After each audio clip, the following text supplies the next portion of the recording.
Good evening and welcome to this first episode of Between the Lines. I'm John Matisonn. Between the Lines will look beyond the headlines to understand South Africa, Africa and the world.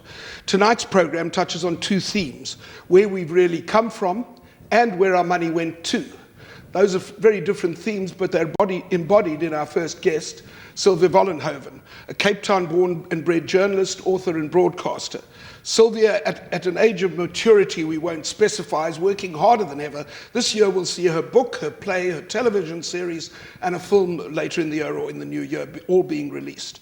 On the side, she's been fighting an interdict by the SABC for a documentary she made, in which she chronicled with Noseweek, the magazine, about 20 billion rand of South African money that went out of the country in the last days of apartheid. Sylvia, welcome.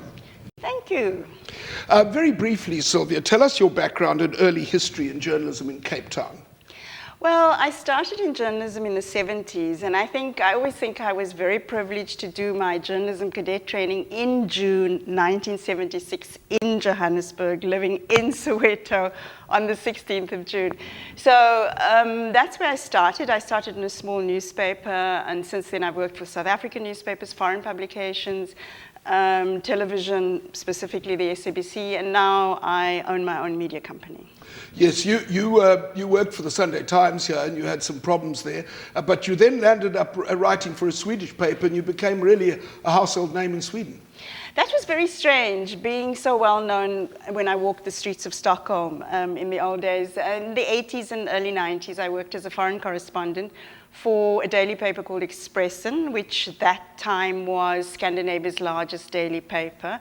And the fun thing was that I also wrote a column. At that point, the Swedes were interested in what was happening here for two reasons, mainly because Olof Palme had been assassinated, directly related to his support for sanctions against apartheid South Africa, and the speculation that there was South African involvement in his killing.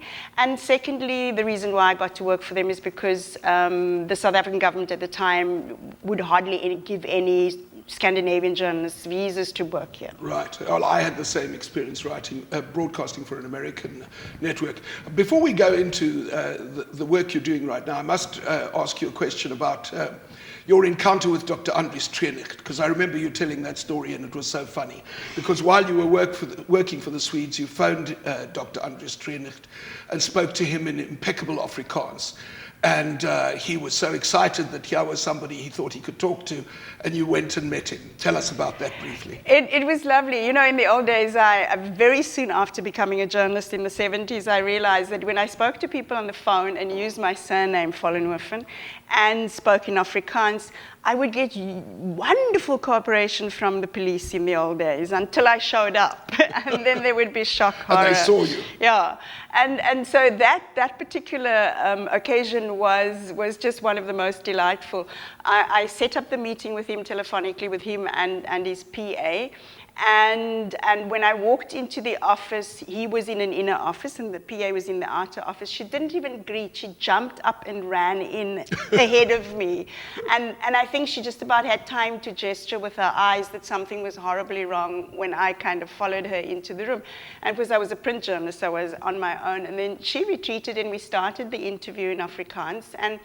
And I could see he was distracted, and I knew why he was being distracted, because he had assumed that there was an Afrikaner woman coming who would explain the government's position to these horrible Swedes who were so unfriendly at the time.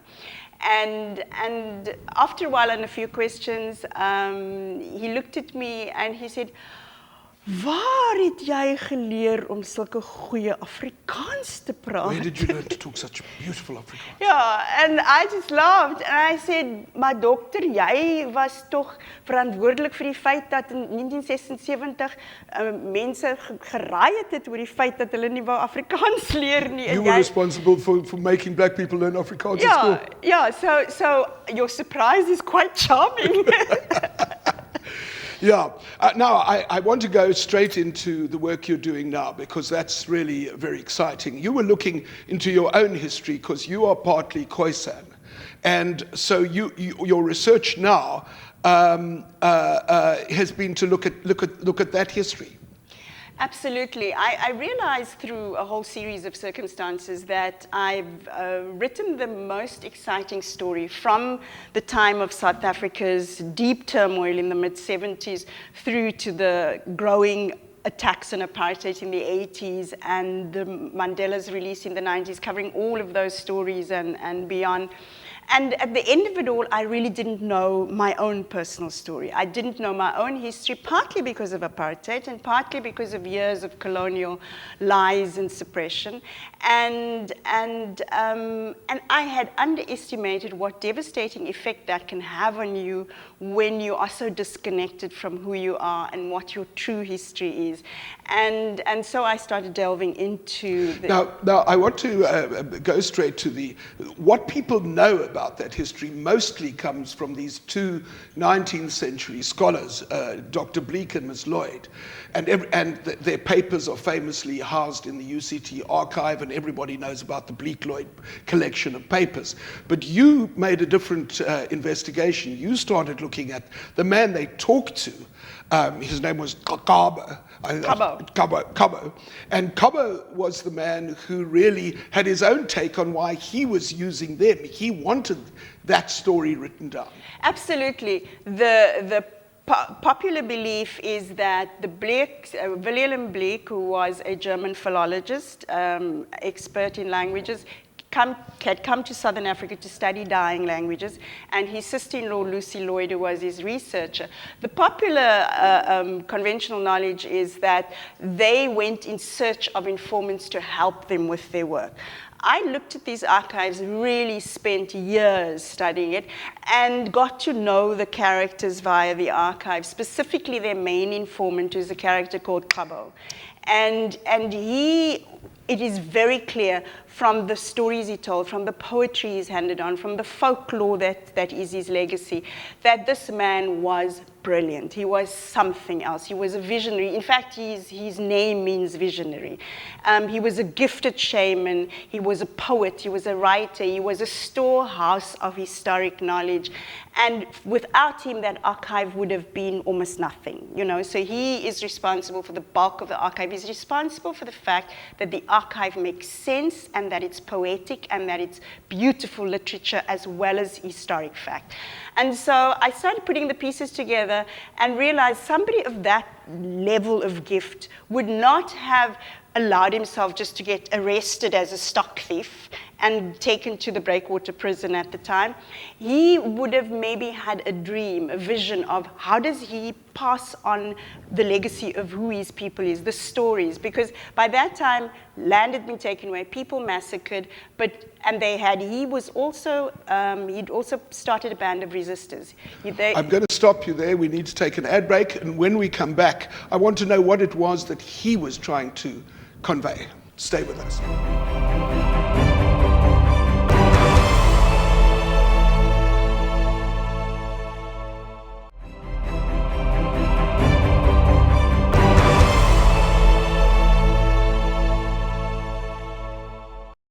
And we're back with Sylvia Vollenhoven. Sylvia, we were talking about Cabo. I want to know, what was his agenda? What was he trying to tell? What was he trying to tell South Africa in the future? His agenda was set by the fact that at first, when the colonial incursions and the killing and the massacres became really bad, he started a band of resistors, and the colonials called them the Toeren Gang, because he was also known as Yankee Toeren by the colonials. And the Toeren Gang were guerrilla fighters. They poisoned water, they attacked homesteads, they burnt down farms, things like that. When that didn't work, his decision then, the next thing was to save the stories. Because after they'd lost everything, lives and land and everything, families had been disrupted, what was the most valuable thing they had left was their stories, the story of who they are. Their history. Their history. And that's what the real value of this archive is, that he has left this legacy that explains in great and beautiful detail who we are and where we come from. Unfortunately, it's not the kind of thing we're teaching our children in schools. We're still telling them the lies that I learned when I was at school at an apartheid state school. Why is that? Why doesn't our education system teach us this new, or shall we say real, old history? I think there are many reasons, but the top reasons for me are a fear. If we start looking at the history of the indigenous people of Southern Africa and the way they were wiped out, then we need to start looking at what effect that has on modern communities, the devastation that still lives with us, the trauma of the past that we relive, that is a well-acknowledged fact in psychology and psychotherapy. Then we have to start talking about dealing with it. And I think there's a fear of going there. And there's also a fear of contesting popular hierarchies, you know. If we're saying that the descendants of the indigenous people have got rights that are not being acknowledged, who are they and how do we address those rights? And do those rights compete with other rights, you know? We have so little time. I want to, one of the things that fascinated me in the research you've done is his link to science. He had a real sense of science. Explain what you mean by that. Well, there's a guy called Louis, I forget his name now, but he's written a book called The Original Scientists. And he is saying that the indigenous people, the Bushman hunters especially, were the first scientists in Africa because of all the things they had to compute. They had an intuition, an intuitive understanding of the people and the things around them, but they were deeply connected to the weather patterns, to the nature of the terrain that they were moving in, the animals. So on any one day, you had to be a biologist, a meteorologist to just go on a hunt, a psychologist to understand yourself and your fellow hunters and how you related to each other. And all of that knowledge has been, a lot of that knowledge has been recorded in ways that are just absolutely beautiful in this particular archive. And I also saw from your research that some of these people currently are doing dance and music and going around the world and winning awards as far away as California. Absolutely. There's a huge revival of Khoisan culture, specifically the dance and the language. And that is not because some organization or one person or a few people have stood up and said, let's do this. There's an organic revival happening on the grassroots level where the real dance or the namastap is becoming so popular. And in recent times, the real dancers have gone to win the International Olympics of the Performing Arts in Los Angeles. And then with the language lessons, the attraction is growing, and people, there's a group doing language lessons at the castle in Cape Town, which I love because the castle built by Jan van Riebeeck is now becoming home to a cultural revival among the descendants of the indigenous people. Now tell me your projects, how are you bringing this to life? I know you're doing a play at the Grahamstown Festival, but you've also got a book. Tell me how that all fits together. Well, the book is my journey into the archive and encountering Cabo and bringing him into the 21st century. And it's called? It's called The Keeper of the Kum. Kum is the word for story or account or anything told and retold in the Kham language, which is one of the many languages that have become extinct. The only language that we still retain is Khoi or Nama, which is the one which is being taught now. And The Keeper of the Kum is a book. At the same time, which is very unusual, that's never been done before in South Africa, we've done a theatrical adaptation, which is a dance drama. So the book launches in Grahamstown and the dance drama premieres in Grahamstown, and then comes to Cape Town, where there will also be a Cape Town launch of the book. And the play is called? The same. The film, the book, and the play all have the same title. Aha, fascinating. And the Keeper of the Kum is a title that comes from the fact that there are certain stories that are big, huge, very important, that we need in order to progress and move on. And there are people who carry these stories from time to time and from one realm to the next. And I'm saying that people like Cabo are keepers of the Kum, and they make sure that the stories are preserved and passed on. Well, that's something great for people to come and see and to read. But you're also working on a TV series. Tell us what that is. Well, the TV series is sort of connected to this kind of ancestral work in a way. It's a series about South Africans who have left and South Africans living in the diaspora. And the figures are huge. I mean, about 500,000 people have left in the last, say, 10 years. And that's just the countries where I could get figures from. And so where are they now? What is it that they take with them? One of the things that you all know, and anybody who's traveled overseas will know, there's no person more homesick than a South African, no matter where you go. And the first thing you want to do is talk Afrikaans and eat biltong and drink Milo. And so we have a show which is very unique. It's video content. So people send us, they take their clips with their cell phones, interview themselves, talk to us on Skype, and send it to us. And then we package these little stories every week. And it's on a new channel on DSTV, channel 147, which is called the VIA channel. Easy to remember because it's all down the left-hand side of the remote control. And the show is called co.za, Khoisan, which is South Africa's home on the internet is now your home on television and on the web to come and check out what happened to our people who've left. And the nice thing is that the show is in Afrikaans.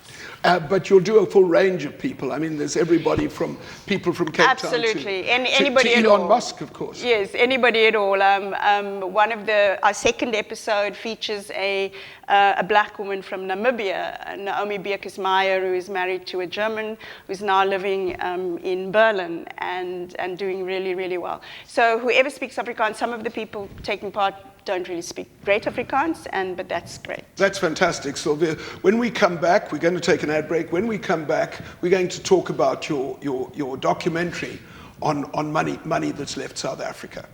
Stay with us.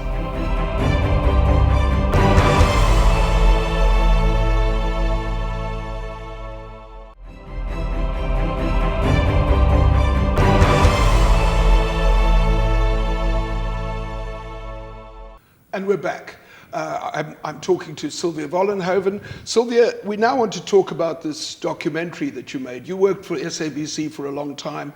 Problems with SABC are well known. I don't want to go into that now.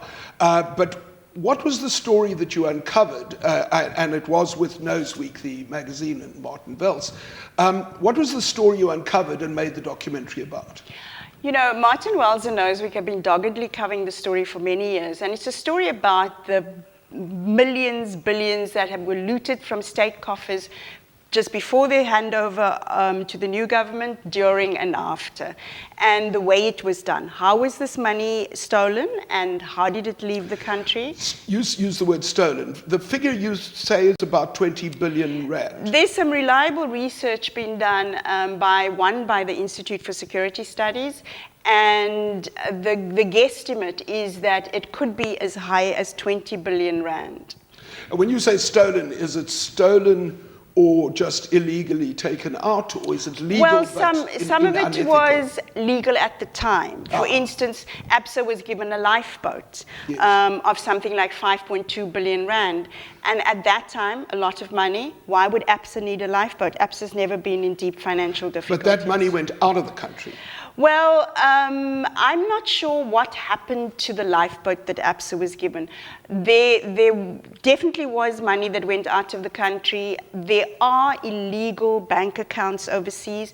The current government has been given a proposal, one of it by an ex-MI6 agent, which is the CIA of the British intelligence.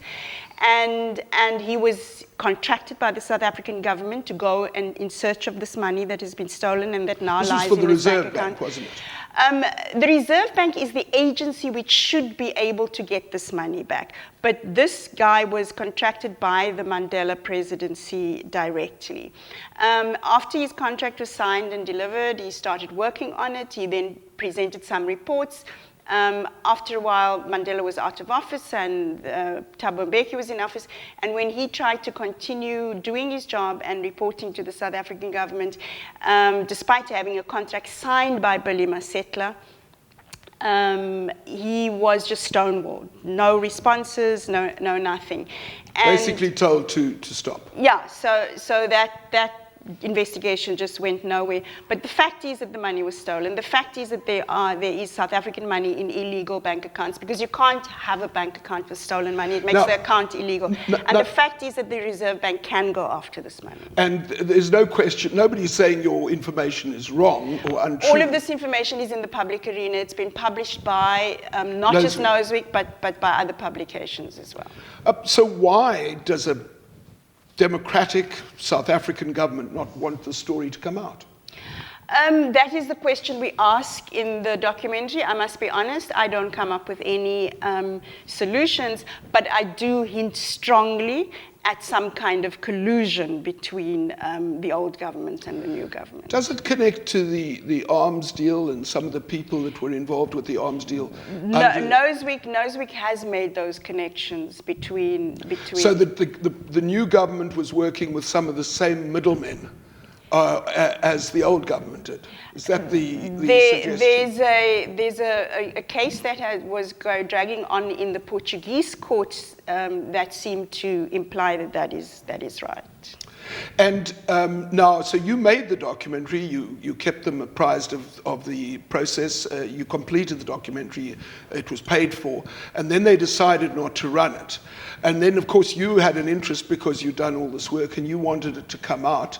And then I was there at the Franschhoek Literary Festival when you wanted to show it, and they sent lawyers to prevent it being shown. Yes, and as a result, this very week in the Supreme Court, the case is being heard. I think there will be some kind of conclusion, hopefully today. So you hope to have some clarity? I will hope to have some clarity by today or next week on what the judge has decided. He's been hearing legal argument the whole week. And your interest, of course, is you still would like to obviously get the documentary if you can, or if not, you'd remake it. Well, that's part of the court proceeding, so I don't really want to talk about that too much. But a follow-up story is what I can definitely do about this whole debacle and why the SABC went to court. Yeah, it's very sad. Do you think that there's still further resonance on this? Is there further money that we don't know about that's going out? My investigation was confined to that particular period, and it's very clear to me that huge amounts of money went out of South Africa. The fact that we're still plagued by corruption is well known. I think, just as a broad answer to that, we inherited massive state corruption. We cannot imagine how big it was. Yes. Because the handover from the old government to the new wasn't a polite and easy process. It wasn't a dream. It wasn't the Rainbow Nation dream that we tried to make it out. It was a crafted process. And the old government, when they realized the time was up, they started stealing. I mean, on a very small level, when I started at the SABC, the kind of stuff that I saw walking through that door, valuable archive, people left with archives that were part of our history. I mean, there was one time we were editing, and in one of the studios there was a huge grand piano, and the next day you come and there's no more grand piano, stuff like that. Things were just walking through the door. So now you can imagine the state coffers were being emptied by these people as they left. And the taking didn't stop after 1994. No, the taking didn't stop. And also, when you take over from a regime like that, you've got to have some kind of cleansing. You've got to have a purging. We're not going to have financial systems like that anymore. The Reserve Bank's not going to function like that anymore. So there wasn't a complete purging of the way we used to do things. We have to end it there. Thank you so much, Sylvia. That's been fascinating. And please look out for her play in Grahamstown and her book when it comes out.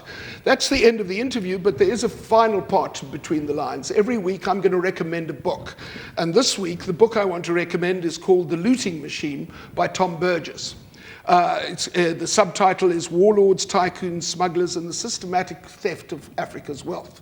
Now, Tom Burgess is a Financial Times journalist, and this is a very good book, and what's valuable about it is he's equally hard on everybody who's taken money out of Africa. The money taken out of Africa far exceeds the aid that we receive from Western governments. If we could get it back, Africa could really get on its feet. So it's Tom Burgess's book, The Looting Machine. We look forward to you reading it. That's the end of our show. Tune in on Thursday next week for Between the Lines at 9 p.m. on CTV and on DSTV channel 263. That's it for us tonight. I'm John Matisonn. Good night and happy reading.